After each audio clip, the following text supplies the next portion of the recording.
Acho que dá para começar já. Eu acho que todo mundo já voltou. Enfim,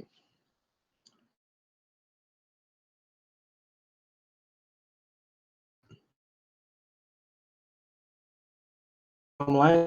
Então, boa noite mais uma vez. Hoje a gente vai falar sobre o tema Antiguidade Ocidental, mas antes eu preciso começar a aula com uma pequena correção sobre a questão 6 da semana passada que a gente não conseguiu resolver. A gente não conseguiu achar a resposta para a questão 6 porque a resposta da questão 6 não existia. O que aconteceu foi que, quando eu passo uma questão para vocês, eu tiro print de uma questão de vestibular, enfim, e eu dou uma editada no Paint. Eu recorto e coloco na guia de estudos, eu coloco no slide, enfim, para vocês fazerem.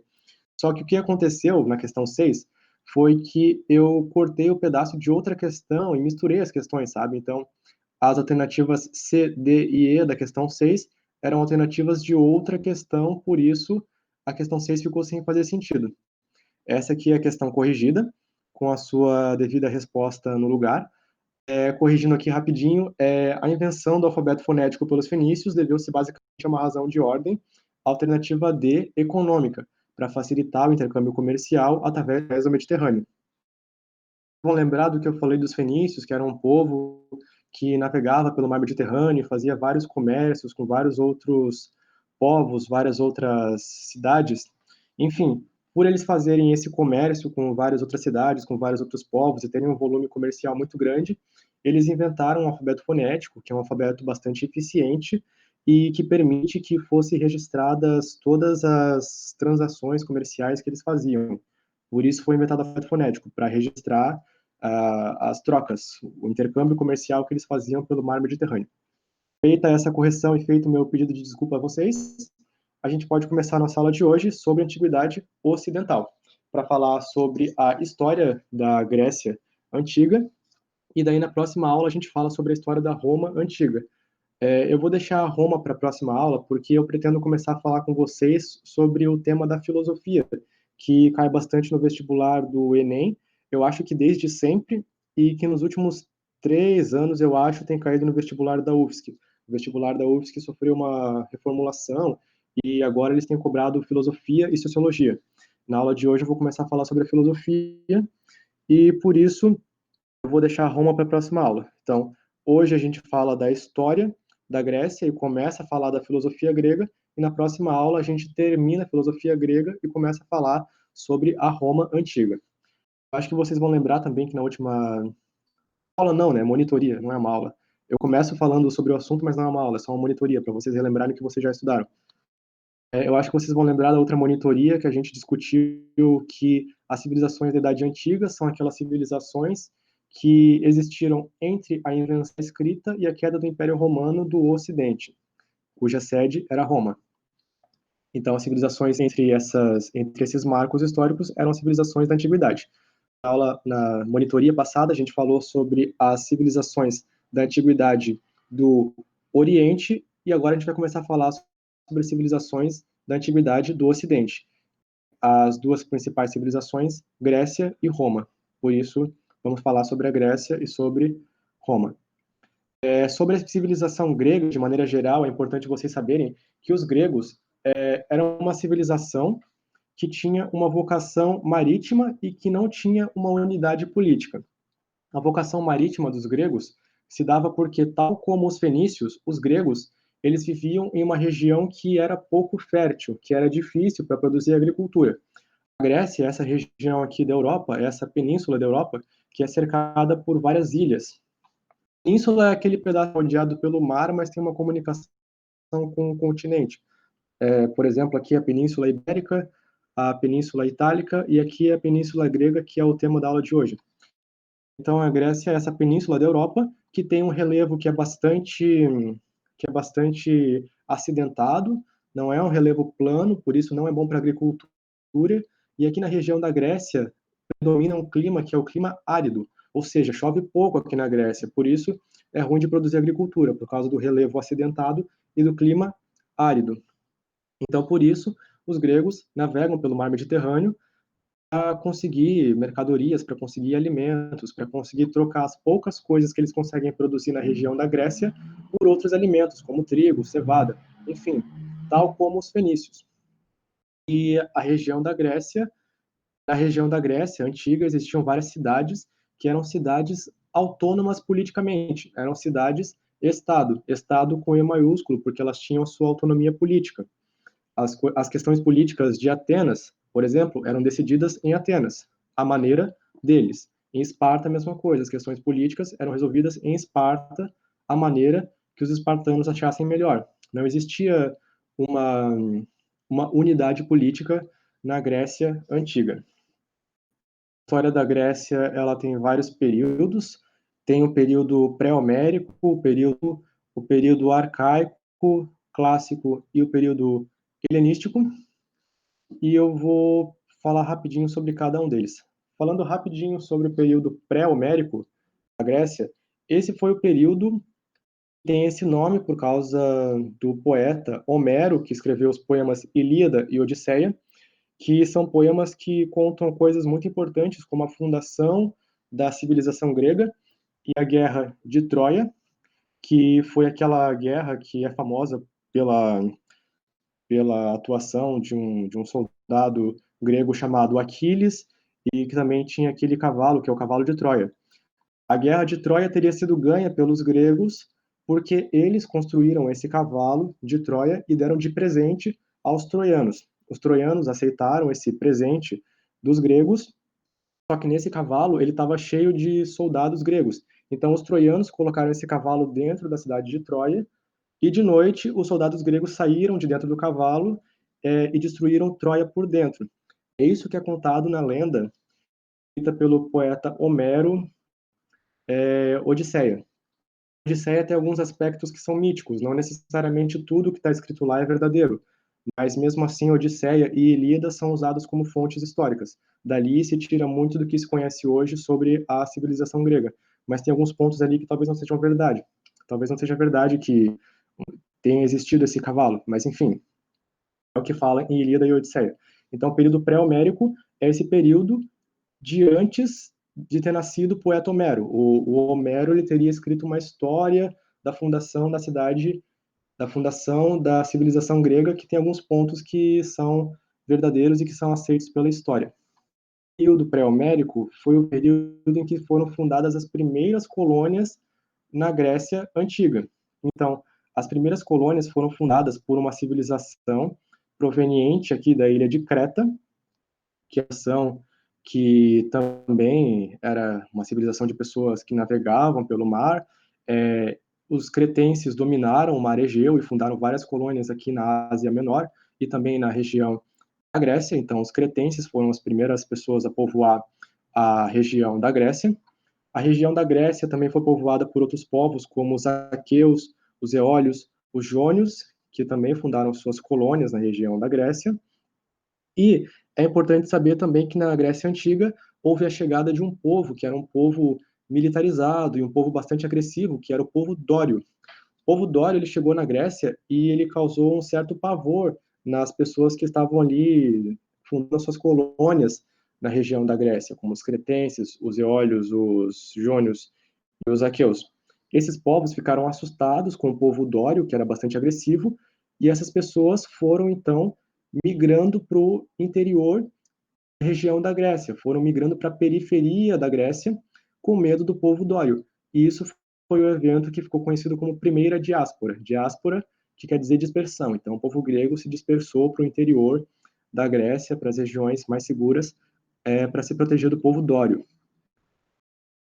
Já no período homérico, foi o período em que foram fundadas as comunidades gentílicas, ou genos, que eram comunidades com caráter pastoril e agrícola, ou seja, as comunidades ali produziam a sua agricultura, produziam a sua pecuária, os seus animais, e dividiam de forma mais ou menos igualitária o que era produzido nessa agricultura. Então, eram comunidades agrícolas, pastoris, coletivistas, e que tinham uma base familiar, ou seja, essas comunidades eram famílias, eram pessoas próximas, eram pessoas que se conheciam muito bem, tinha uma base familiar e eram lideradas por um homem que era a figura do pater, era o patriarca, né? Patriarca em grego, pater. O pater mandava na comunidade gentílica.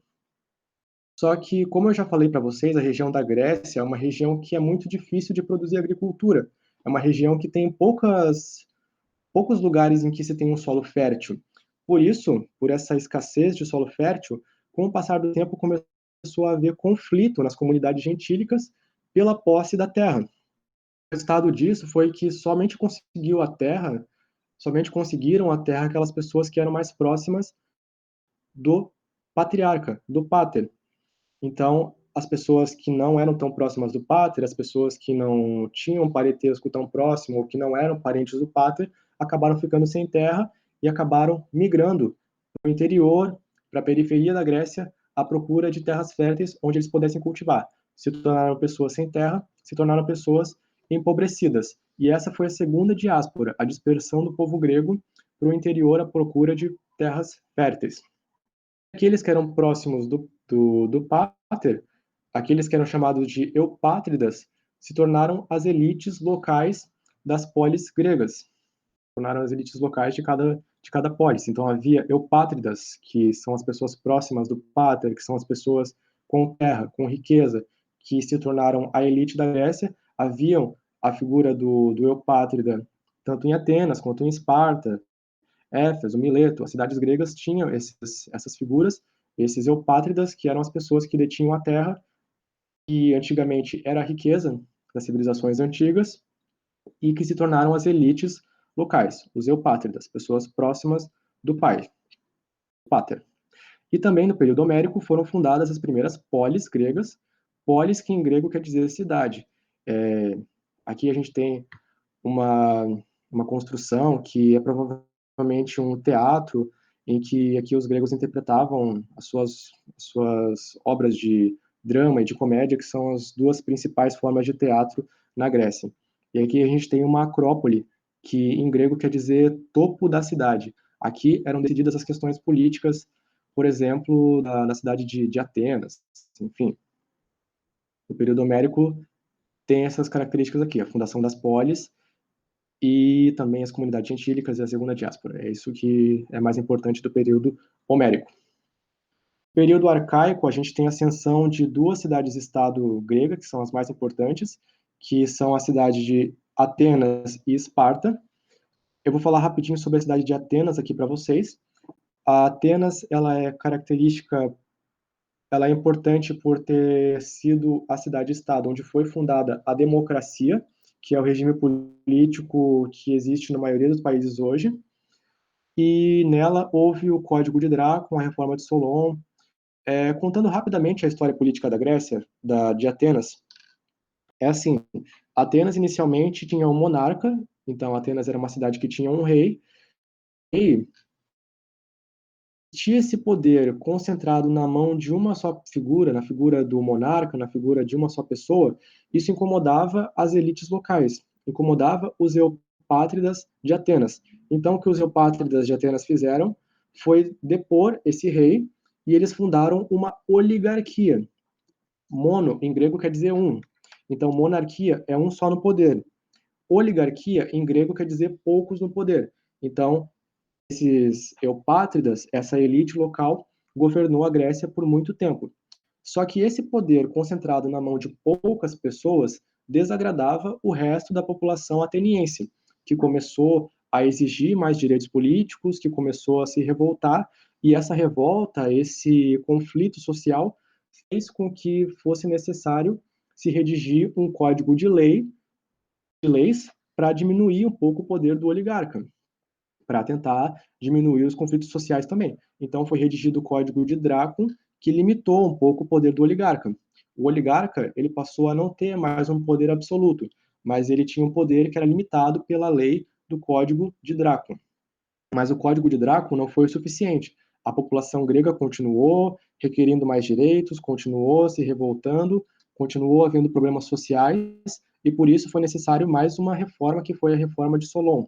A Reforma de Solon, entre outras coisas, ela acabou com a escravidão por dívidas em Atenas, que é uma coisa que acontecia e que prejudicava as classes menos favorecidas de Atenas, e a reforma de Solon previu uma maior participação política das pessoas da Grécia, do cidadão ateniense.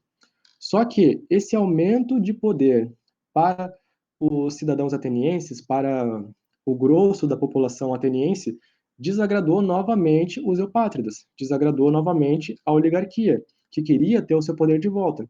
Por isso, houveram alguns tiranos que tentaram governar a Grécia de forma autoritária, de forma a desrespeitar as leis, de forma a não levar em consideração o que a maioria da população considerava. Então, houve na Grécia um período de tirania em que uma só pessoa mandava na política local de Atenas. Mas a tirania não durou muito tempo, porque continuou havendo conflito social, as pessoas queriam, porque queriam ter o direito delas de poder opinar sobre a política pública, e por isso a tirania não durou muito tempo, e depois da tirania, o último tirano, que foi Clístenes, ele fundou o regime político da democracia. Na Grécia antiga, em Atenas, existia a democracia. Atenas fundou a democracia, Atenas foi a cidade que inventou a democracia, e essa democracia era uma democracia direta, em que a pessoa, por si mesma, ela decidia sobre as questões da polis, sabe? As pessoas se uniam na Acrópole para discutir as questões públicas da cidade. É diferente do que existe hoje na nossa democracia, porque a nossa democracia é uma democracia representativa. Então, as pessoas, os cidadãos, eles votam em outros políticos que vão representar elas nas instâncias deliberativas e nas assembleias, nos congressos, no Senado, no Poder Executivo. Na Grécia, não. Na Grécia, o próprio cidadão ia para a Acrópole falar o que ele queria defender. Foi assim em Atenas. Atenas foi a cidade-estado que fundou a democracia, o que é muito importante. Durante o período arcaico também a gente tem a ascensão do povo espartano. O povo espartano é um povo que descende diretamente dos dórios. Lembra dos dórios? Aquele povo guerreiro que chegou na Grécia e causou medo nas outras pessoas que estavam lá na Grécia? Então, os dórios, eles estabeleceram, eles se estabeleceram aqui no sul da Grécia e fundaram a cidade de Esparta. Os dórios são descendentes dos espartanos. Os espartanos são descendentes dos dórios. Então, os espartanos, eles continuaram sendo esse povo guerreiro, esse povo que tem a cultura da guerra muito forte na cidade-estado deles, né? Os espartanos eram um povo guerreiro. A política espartana era organizada num conselho de anciãos, então era um conselho com 28 pessoas, homens mais velhos, que decidiam sobre as questões da cidade de Esparta. Esses anciãos, esses 28 anciãos, decidiam quem iam ser os dois reis de Esparta, né? Em Esparta havia uma diarquia, que era um governo com dois reis, só que esses reis não são aqueles reis que a gente conhece das civilizações outras do mundo, tipo, em que o monarca manda em tudo. Não, os reis de Esparta só mandavam nas questões militares e religiosas. É bastante poder, mas não é um poder assim, é, 100% do poder, sabe? Quem mandava mesmo em Esparta era um conselho dos anciãos. Também em Esparta havia uma assembleia em que o cidadão poderia opinar sobre as questões da cidade, né, as questões públicas. Só que essa assembleia era composta por cidadãos que só podiam dar as suas opiniões. Eles não tinham poder de voto e eles não tinham poder de realmente executar as coisas que eles solicitavam. Tipo, eles só tinham poder de voto, só tinham... Não, perdão. Na Assembleia dos Cidadãos, as pessoas só tinham poder de voz, não tinham poder de voto. As pessoas só davam a opinião delas em Esparta, na Assembleia dos Cidadãos. Quem mandava mesmo era o Conselho dos Anciãos, também chamado de Jerusa. O período clássico foi o período em que foi fundada a Liga de Delos e também a Liga do Peloponeso. A Liga de Delos ela foi fundada porque os persas, eu acho que vocês vão lembrar disso também, eles tentaram invadir a região da Grécia. Só que eles foram combatidos pelos espartanos, eles foram combatidos também pelos atenienses, E os atenienses, houveram vários conflitos, houveram conflitos com os espartanos, outros com os atenienses, mas os atenienses venceram o conflito mais importante que fez com que os persas desistissem de dominar a região da Grécia. Então, os atenienses, eles conseguiram barrar a tentativa persa de dominar o território grego. E por isso, os atenienses, criaram uma liga chamada Liga de Delos, que seria uma espécie de exército unificado da região da Grécia, em que cada uma das cidades-estados iria contribuir com soldados, com embarcações, com dinheiro, para formar essa espécie de proteção da Grécia contra possíveis novas invasões. Então, as cidades-estado, mesmo sendo autônomas, elas precisavam ajudar a Liga de Delos a formar esse exército que ia barrar possíveis novas invasões. Só que o que aconteceu foi que os atenienses, que lideravam a Liga de Delos, eles pegaram esse recurso da Liga de Delos, esse dinheiro, para investir na própria cidade de Atenas. Então, eles, os atenienses, usaram o dinheiro da Liga de Delos para embelezar a cidade de Atenas. E isso, obviamente, causou uma grande indignação de várias cidades-estado, e essas cidades-estado, lideradas, fundaram a Liga do Peloponeso, que seria a liga rival da Liga de Delos. Em um certo a Liga de Delos e a Liga do Peloponeso entram em conflito numa guerra conhecida como Guerra do Peloponeso, em que, nesse conflito, as cidades-estado lideradas por Esparta, ou seja, a Liga do Peloponeso, ganha.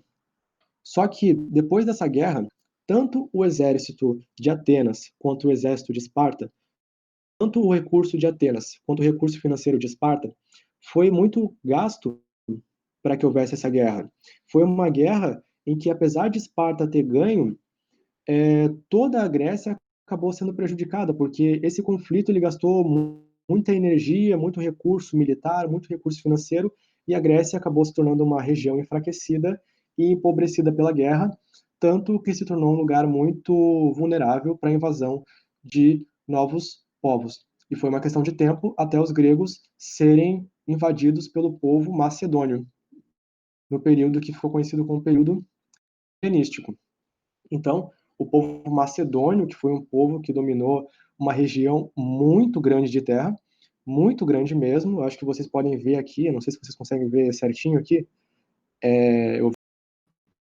enfim, os macedônios dominaram um bom pedaço da Ásia aqui, os macedônios dominaram a região da Mesopotâmia, dominaram o Egito e também conseguiram dominar a Grécia. Eles dominaram praticamente todo o mundo antigo.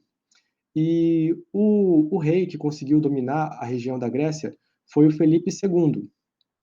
E o rei e o filho do Felipe II, Alexandre Magno, também conhecido como Alexandre o Grande, foi o cara que conseguiu concretizar o domínio macedônio sobre a Grécia. O período helenístico foi importante, esse domínio dos gregos pelos macedônios foi importante porque o Felipe II e o Alexandre Magno, mais ainda, ficaram encantados pela cultura grega, uma cultura que tinha a filosofia, que tinha o teatro, que tinha as artes, que tinha a arquitetura.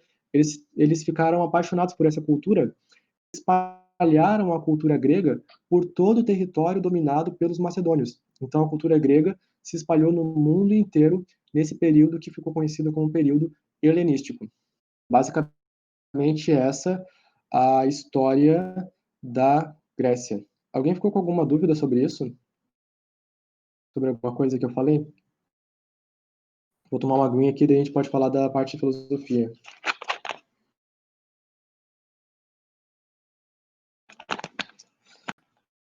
Massa. Então, falando da filosofia.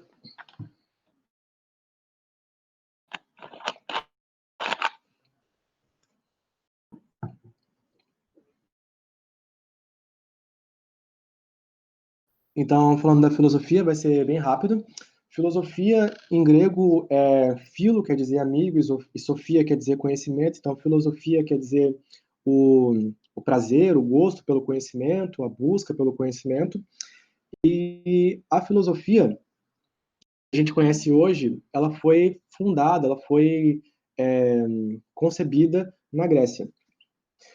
Então, os primeiros filósofos, eles são os filósofos que a gente chama de filósofos pré-socráticos. São os filósofos que existiram antes de Sócrates, e alguns filósofos pré-socráticos existiram contemporaneamente a Sócrates, porque o modo pré-socrático de pensar, ele existiu mesmo depois de Sócrates ter trazido as ideias dele. Não sei se deu para entender isso, porque o Sócrates, ele trouxe um jeito de pensar para a filosofia, mas só porque ele trouxe esse jeito, não quer dizer que as outras pessoas que pensavam de um jeito diferente a filosofia pararam de pensar do mesmo jeito que elas pensavam antes, sabe? Tipo, o modo de pensar pré-socrático existiu até mesmo durante a vida de Sócrates e depois. Mas, enfim, os filósofos pré-socráticos são aqueles filósofos que primeiro tentaram explicar a natureza, tentar explicar o universo sem utilizar os mitos. As civilizações antigas, elas explicavam a origem do mundo, explicavam o funcionamento da natureza por meio dos mitos. Contavam histórias míticas e lendárias que explicavam como as coisas funcionavam, o que a gente chama de cosmogonia. Já os filósofos pré-socráticos, eles começaram a tentar buscar compreender a natureza de uma forma racional e filosófica, o que a gente chama de cosmologia. Então, esses filósofos, eles tentavam compreender o princípio fundamental das coisas, que é a arquê, em grego, né? Princípio fundamental das coisas, o princípio fundamental da natureza, que para alguns filósofos era a água, para outros filósofos era o ar, para outros era o fogo, para um filósofo chamado Demócrito, que eu acho que vocês estudam na química, era o átomo, foi o primeiro cara que pensou em átomo, não como a gente pensa hoje, mas uma espécie de unidade fundamental das coisas, que ele não sabia muito bem como é que era, mas ele propôs a ideia de átomo, que depois foi amadurecida pela ciência, mas enfim. Arquê seria esse princípio da natureza.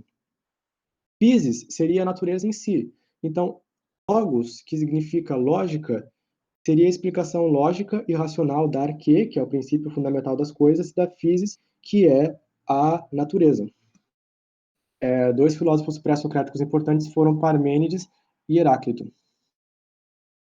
Daí veio Sócrates, né, com um modo de pensar diferente. Enquanto os pré-socráticos se preocupavam em tentar explicar a natureza, Sócrates trouxe para o centro da questão filosófica o homem, as questões humanas. Por exemplo, o que é amizade, o que é beleza, como o homem deve se portar ante a outro homem, como o homem tem que se portar diante da natureza, como o homem tem que tratar a si mesmo, é, colocou o homem no centro da discussão filosófica. Sócrates, ele fundou esse modo de pensar que centrou o homem na questão filosófica, fundando assim a escola socrática, que é a escola que engloba os pensamentos dele mesmo, de Sócrates, é claro, e do seu discípulo Platão e do discípulo de Platão, que foi Aristóteles. Platão foi discípulo de Sócrates, Aristóteles foi discípulo de Platão. O Sócrates, ele tinha como uma característica muito forte a crítica aos sofistas. Quem eram os sofistas? Os sofistas eram aquelas pessoas na Grécia que ensinavam as outras pessoas a argumentar. Eram como se fosse uma espécie de professores. Eles ensinavam as pessoas a argumentar, porque era muito importante na Grécia Antiga a pessoa saber argumentar, porque a democracia, como eu falei antes para vocês, era uma democracia direta. Se você quisesse que houvesse alguma mudança na sociedade, você teria que ir para a Ágora, você teria que ir lá para a Acrópole, discutir Assembleia o que você queria que acontecesse de diferente na sociedade. Você tinha que falar, você tinha que discursar. Por isso, existiam essas figuras que ensinavam as pessoas a debater, a dialogar, que ensinavam a elas os métodos dialéticos, que são os métodos de diálogo. Você a defender uma verdade, uma ideia, seja qual fosse essa ideia. Então, os sofistas, eles não buscavam a verdade, mas eles ensinavam a pessoa a defender uma ideia, seja qual ideia seja essa, sabe? Já o Sócrates, ele propunha que as pessoas realmente buscassem a verdade em si, a verdade de fato, não que elas provassem por meio de diálogo que tal coisa é verdade. Não, elas deviam buscar a verdade em si. Sócrates, ele ele é o autor dessa célebre frase aqui, que é "só sei que nada sei".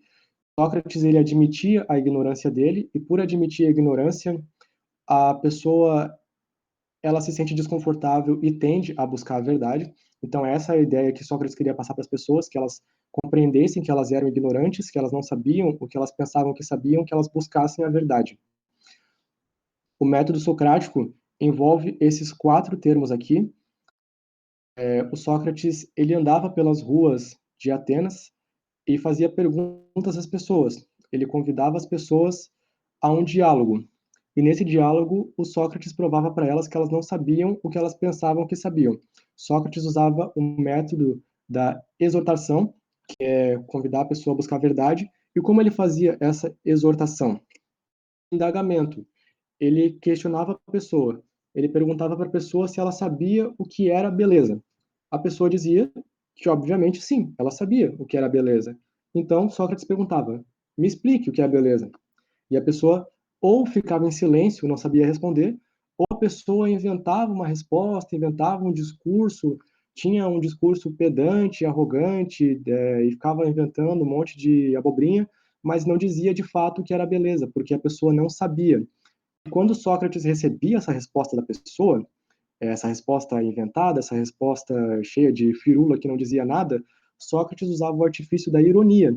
Ele fazia um comentário irônico para que a pessoa se sentisse provocada e percebesse que ela não sabia o que ela estava falando. O Sócrates, ele nunca foi um professor, ele foi mais um indagador, ele ficava perguntando as coisas para as pessoas, igual eu acho que vocês já devem ter visto isso com uma criança que fica perguntando, perguntando, perguntando, e chega um ponto que você percebe que tu não sabe nada, na verdade, né? Sócrates era mais ou menos assim. De tanto fazer perguntas para as pessoas, ele fazia as pessoas perceberem que elas eram ignorantes. E também Sócrates, ele usava o método da maiêutica, né? Ele falava desse termo, maiêutica. Maiêutica, que em grego quer dizer parto. A mãe do Sócrates era uma parteira. E Sócrates interpretava que o conhecimento verdadeiro, conseguir alcançar o conhecimento verdadeiro era como um parto. Era um processo longo, era um processo doído e era um processo difícil, mas que valia a pena, como é um parto. Então, esse aqui é o método socrático, o método da exortação, da indagação, ironia, maiêutica. Pré-socráticos buscavam compreender a natureza. Sócrates colocou o homem no centro da questão filosófica. Se não tiver surgido nenhuma dúvida sobre isso, a gente pode ir para as nossas questões de hoje. Sócrates foi condenado à morte. Aqui é uma imagem do Sócrates pegando o veneno que ele ia tomar. Por que ele foi condenado à morte? Porque ele era exatamente uma pessoa tão indagadora que ele indagava até sobre o poder na Grécia. Ele questionava o poder estabelecido e isso fez com que muitas pessoas ficassem contentes com Sócrates e por isso condenaram ele à morte. Aqui Sócrates vai tomar o veneno que vai levar ao fim da vida dele. Então, se não tiver tido nenhuma dúvida, a gente pode ir para as questões.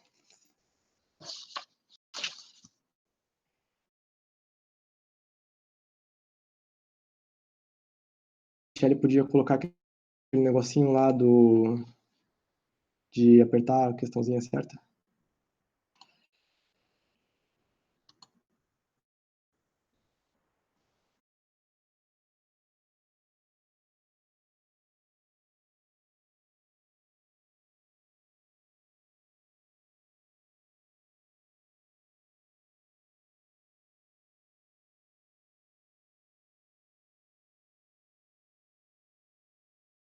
Então, a gente acha que já podem ir lendo a questão e vendo aí qual é a alternativa certa, daí a gente pode corrigir.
É uma questão da UFSC de 2015, como vocês puderam ver ali. É uma questão muito boa para revisar o que a gente falou na aula passada, né, ali sobre os povos da Mesopotâmia, do Rio Tigre, Eufrates, que na questão da UFSC, elas normalmente vêm assim, as perguntas, elas, tipo, falam da antiguidade como um todo, falando da antiguidade oriental, da antiguidade ocidental, numa questão só. Às vezes não, mas costuma ser assim. Então, vamos ver aqui. A alternativa 2 está correta, certinho, é bem isso aí mesmo. A alternativa 4 fala que a mitologia foi uma fonte inspiradora de diferentes manifestações artísticas no Egito. Algumas pinturas funerárias, por exemplo, representavam cenas envolvendo ações divinas. Eu acho que essa última frase aqui pode ter causado uma certa dúvida, sim, mas sim, no Egito, as pinturas funerárias eram aquelas pinturas que eram feitas no sarcófago, dentro da pirâmide. Sabe aquelas coisas de filme que o cara entra na pirâmide e tem aquelas paredes pintadas? Então, ali tem ações divinas representadas, tem divindades representadas, tem o Anubis, aquele cara da cabeça de cachorro, sempre está lá nas pinturas funerárias egípcias, porque os egípcios, eles viam a, a mumificação, a questão funerária como uma questão sagrada, uma coisa divina. Por isso, as ações divinas eram representadas nas, nos sarcófagos do Egito. E a alternativa 16 também está correta. Na Grécia Antiga, a tragédia foi um gênero literário presente nas artes cênicas. O teatro, né? A arte cênica é o teatro. Várias peças teatrais desse gênero ficaram famosas e foram encenadas em outros períodos da história. Sim, existem peças gregas que são encenadas até hoje, e a tragédia e a comédia são os dois principais gêneros cênicos, das artes cênicas da Grécia. A tragédia e a comédia são muito importantes no teatro grego. Então, questãozinha 2, podem responder. Se não tiver nenhuma dúvida da questão 1.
Vamos lá, então, questão 2.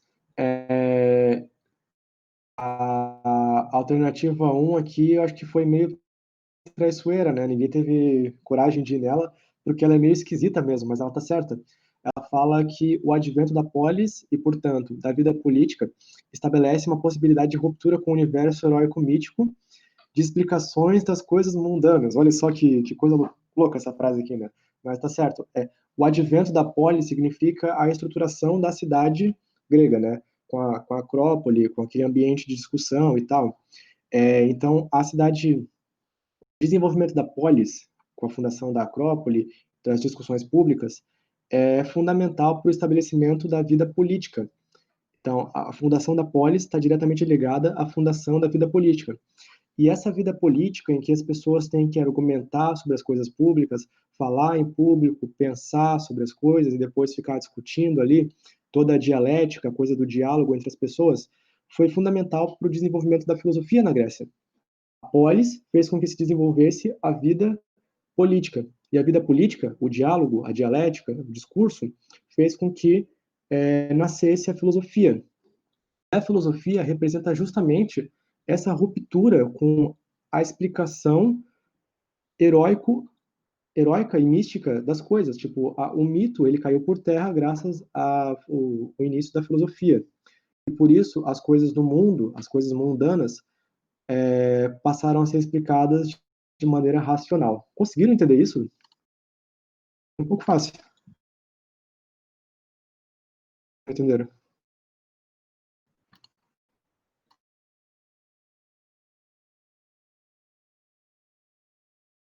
Assim, então, se deu para entender.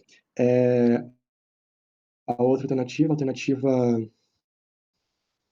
4, também estava certa. Alternativa 4. A experiência política exigiu que as explicações míticas fossem afastadas e que a causa, razão das coisas mundanas tivesse pré-existência. Então aqui fala que, eu vou até ler de novo, essa questão está aí um pouco fácil. A experiência política exigiu que as explicações míticas fossem afastadas. Sim, a explicação mítica foi afastada para que as coisas mundanas passassem a ser explicadas de uma maneira racional.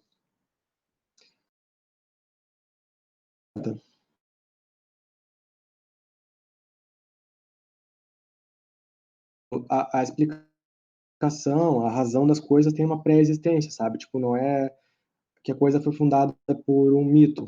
Por exemplo, da onde saiu a água, sabe? A água é uma coisa que, se tu pensar de uma maneira lógica, ela tinha uma pré-existência, ela não foi fundada por nenhuma criatura mitológica que fez a água nascer, sabe? Tipo um rio. Existem civilizações que explicam que o rio, ele nasceu porque tinha uma cobra gigante que passou ali naquele lugar e fez um buraco, por isso nasceu um rio.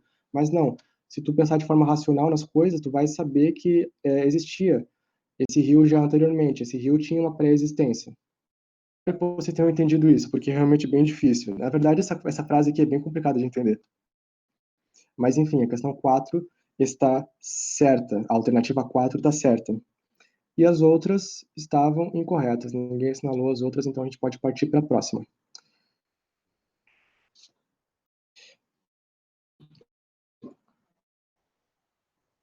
Questão 3. Podem tentar responder.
Gente, eu deixei escapar ali na questão 2. A alternativa 8 também estava certa. A experiência política instaura entre os gregos o uso da argumentação e da razão como instrumento de solução de conflitos. Prestem atenção aqui. Instaura como instrumento. É um instrumento para resolver os conflitos. Não quer dizer que na Grécia tudo era resolvido por meio do diálogo. Mas sim, a política foi um meio de se resolver conflitos entre as pessoas por meio da argumentação e por meio da razão. E essa argumentação, essa forma racional de pensar, levou ao fundamento, à fundação da filosofia. Então, a alternativa 8 também está correta. Aqui na questão 3, a primeira alternativa também está correta. As principais cidades-estado da Grécia eram as cidades de Esparta e de Atenas. Aqui uma questão bem específica que fala de Pisístrato, que tomou poder e fundou a tirania. Lembra que eu falei para vocês lá na... Qual período mesmo que foi fundada a tirania? A tirania no período arcaico, em Atenas. Atenas, né, foi onde foi fundada a tirania, né? No período arcaico, houve o Código de Drácula, houve a reforma de Solon, houve a instauração da tirania e depois a fundação da democracia. O primeiro tirano de Atenas foi Pisístrato, e o último tirano de Atenas foi Clístenes. Clístenes foi o último tirano, Pisístrato foi o primeiro tirano. Então, sim, a alternativa 2 da questão 3 está correta. Pisístrato tomou o poder apoiando os pequenos proprietários.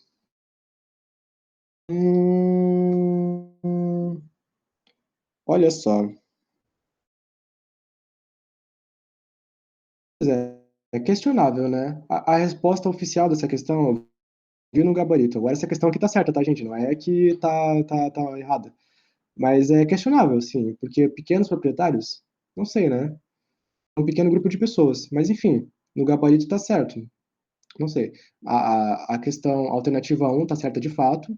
A alternativa 2 pelo gabarito oficial, tá correta, mas é meio questionável, né? Mas enfim, vamos pelo gabarito oficial. A alternativa 4, em Atenas, Clístenes organizou um governo baseado nos princípios da igualdade política dos cidadãos e da participação de todos nas decisões do governo. Clístenes, ele foi o último tirano de Atenas, e ele fundou a democracia, sabe? Tipo, ele saiu da posição de tirano, fundando os fundamentos, trazendo os fundamentos da democracia. Ele fundou a democracia, trazendo o princípio da igualdade política. Então, essa alternativa aqui também está certa. E a alternativa 8 está errada. Questões bem difíceis hoje, mas tudo bem, né? É melhor a gente errar aqui, tirar as nossas dúvidas aqui, do que errar no dia da prova, né? Se alguém tiver alguma dúvida, pode ir falando, gente. Eu vou colocar a questão 4 na tela, mas se alguém quiser perguntar alguma coisa, não tiver entendido, ou quiser uma explicação melhor, pode falar ali no chat.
eu acho que vocês começaram a ficar com um pouco de receio de responder, né? As outras questões eram difíceis mesmo, vocês podem responder, gente, não precisa ficar com medo de errar, não, porque, como eu falei, é melhor errar aqui do que errar no dia da prova. É bom que vocês tragam respostas erradas, porque a gente pode ir corrigindo aqui e consertando o que precisa ser consertado até o dia da prova. Essa questão aqui não era uma questão tão difícil, eu devia ter falado para vocês que não precisava ler esse texto enorme aqui, mas já era tarde, vocês já tinham lido, eu acho. É um discurso bem famoso de um governante chamado Péricles, que foi um governante bem importante do período clássico de Atenas. Lembra do período clássico? Foi aquele período em que foi fundada a Liga de Delos e que Atenas usou o dinheiro da Liga de Delos para ela. Então, Péricles, ele foi um governante muito importante porque foi esse o cara que pegou o dinheiro da Liga de Delos e colocou na cidade de Atenas. Então, o auge da cidade de Atenas aconteceu durante o governo de Péricles, justamente por causa desse dinheiro da Liga de Delos. E a resposta é alternativa A, certinho. Todo mundo respondeu essa. Podemos ir para a alternativa 5. Vamos lá, gente, respondam sem medo.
Isso mesmo, alternativa A. Se ninguém tiver tido nenhuma dúvida, vamos para a questão 6, depois para a questão 7, que é a última. Não precisa ler o texto, podem ir direto aqui para o comando e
gente, alternativa D, alternativa correta.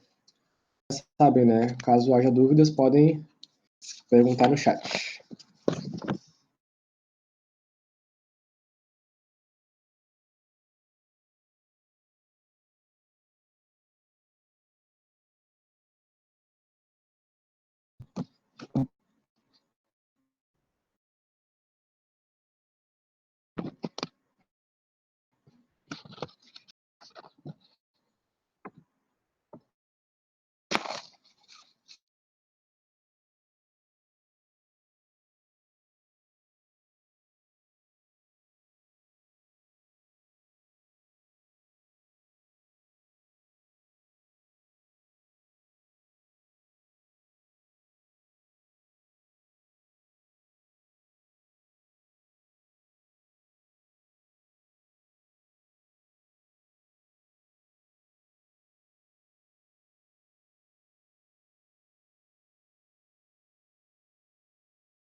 Boa, gente, perfeito. Alternativa B de bola. Dou mais uma chance para vocês trazerem qualquer dúvida que vocês tiverem tido em qualquer momento da monitoria. E caso não, vocês podem, vocês podem descansar agora, liberados. Tchau, gente. Boa noite, boa semana, bom descanso a todos.